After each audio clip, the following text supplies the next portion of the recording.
And this is also capable of detecting smells, carbon monoxide, poisonous gases, so on, so to prevent this getting into the cabin of the car. Let's continue in the air quality range. Okay. For instance, this is our automotive device. It's the ACM, the air classification modules, being used for air recirculation in a car. Like for instance, if you drive through a tunnel, you usually switch to recirculation. Oh yeah, yeah. And this is being done automatically with this sensor. I can just stimulate it with some ethanol, which we're using as a stimulus. Okay.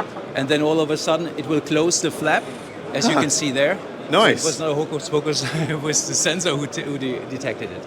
And this is also capable of detecting smells, carbon monoxide, poisonous gases, so on, so to prevent this getting into the cabin of the car. Oh, excellent. So this is for automotive, but yes. can you envision it used in other applications as well? With some, let's say, fine-tuning of the firmware, definitely. It's very similar to what we're doing in the home automation, building automation field as well. Yeah. Nice. Yeah. Cool. What we also do there with this device, and as you were quite right, with changes of firmware, you can also use this for a terminal runaway detection in a battery pack. You know, automotive electric vehicles running on battery packs, large battery packs, and when you charge them too fast, they might end up in a terminal runaway, so that the battery pack heats up too much, and then this terminal runaway cannot be stopped, and the device causes fire, and the entire car causes fire. And such a sensor can detect the outgassing of these battery packs, and thereby prevent this terminal runaway by stopping this charging. Oh, that's very, very good then. Yeah. Useful. Okay, well, it's been really good to chat. So is this using the same device, or more or less the same technology, at least with some minor tweaking? Cool.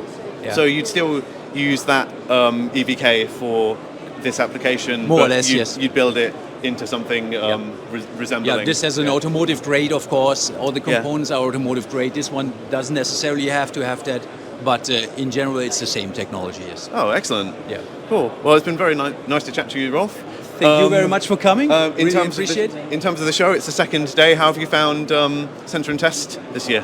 Well, usually the first day, and I noticed since 15, 16 years, the first day is rather slow, although we had some really good leads yesterday. Good. We had a few leads, but they were really good, so very, very good. And today we're expecting a big boom. Excellent. Cool. It's definitely bustling, so... Absolutely. Cool. Well, all the best. And I'm sure there's lots of other ScioSense devices we can write about. Thank you very much. Same to you.